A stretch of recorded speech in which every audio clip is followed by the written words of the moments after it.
4 types of narcissism. Narcissism and vanity are often considered mirror images of each other. We think of both as being enamored with their own beauty, image, and self-centered attitudes. This, however, is a shallow representation of what narcissism really is. Narcissism is a spectrum. On one side, you have self-assurance and confidence, which make for a happy and healthy personality. On the other side, you have narcissistic personality disorder, which is self-centered, non-empathetic, and emotionally draining to be around. Narcissism and vanity are somewhere in the middle. They're not healthy, but they're not as damaging as NPD. NPD can only be diagnosed by a professional and isn't something you can develop or catch. The seed of narcissism is usually planted in childhood. Differences in upbringing make for differences in narcissism and change which narcissistic traits people develop. What types of narcissism are there? How does narcissism present itself? We're so glad you asked. Narcissistic people can be either body-oriented, called the somatic narcissist, or personality-oriented, called the cerebral narcissist. Somatic narcissists focus on looking better than everyone else. They're the ones with the fancy clothes, perfect hair, and gym bodies. Cerebral narcissists focus on things like being smarter or funnier than everyone else. They'll start debates in order to win them and live off the praise fed to them from other people.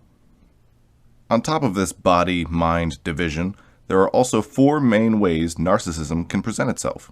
1. Overt narcissism. Loud, outspoken, and always right. These narcissists tend to be bullies and use their words to tear down the people around them. This is the most common presentation of narcissism. 2.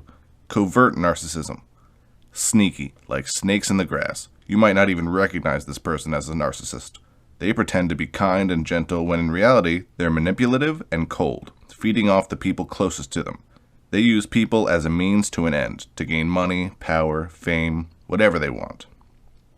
3. Seductive narcissism.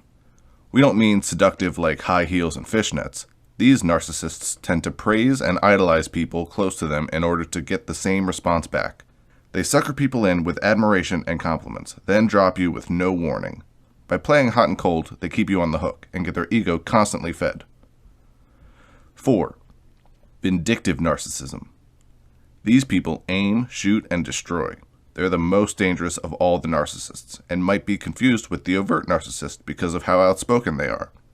Be warned, these people will do and say anything to destroy their victims, and often will trash talk and incite anger in other third parties to turn more people against their victim. Worrying you might be a narcissist? Don't. While you might present traits of narcissism, you're likely somewhere in the middle, non-dangerous portion of the spectrum. And if you're really worried, talk to your mental health professional about a possible diagnosis.